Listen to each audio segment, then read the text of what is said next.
ត្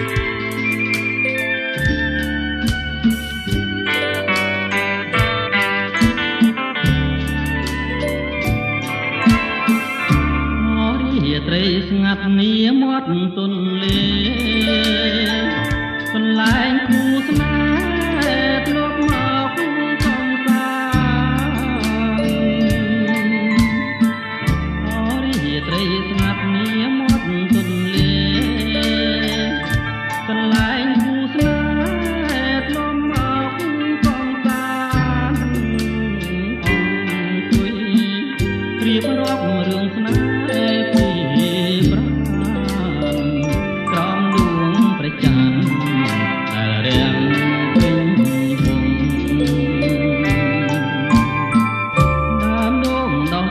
ទៀបទៅមាត់ស្ទឹង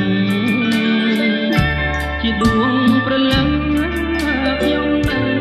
នួនល្អដើមដូងដោះទេទៀបទៅមាត់ស្ទឹងជាដួងព្រលឹងខ្ញុំនឹង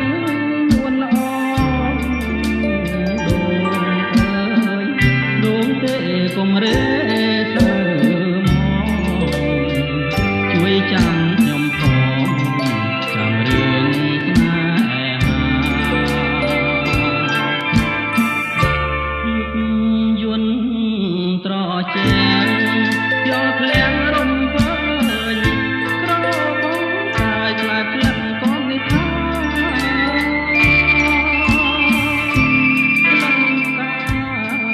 ចំពេញក្លិនទេទីបាជីវិតស្នេហាប្រាថ្នាគ្រប់ជាតិខ្ញុំបើព្រាន់គឺប្រត់ដោយកម្មមិនមែនចិត្តនោមឲ្យខ្ញុំក្លៀងក្លៀតខ្ញុំបើព្រាន់គឺប្រត់ដោយកម្មមិនមែនចិត្តនោមឲ្យខ្ញុំក្លៀងក្លៀតជាតិក្រោយជួបទៀតសូមជួនគ្រប់ជាតិគុំឃ្លាតផងឡើយ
ជីវិតស្នេហាប្រាថ្នាគ្រប់ជាតិខ្ញុំបើព្រាន់គឺប្រត់ដោយកម្មមិនមែនចិត្តនោមឲ្យខ្ញុំក្លៀងក្លៀតខ្ញុំបើព្រាន់គឺប្រត់ដោយកម្មមិនមែនចិត្តនោមឲ្យខ្ញុំក្លៀងក្លៀតជាតិនេះជួបហើយជាតិក្រោយជួប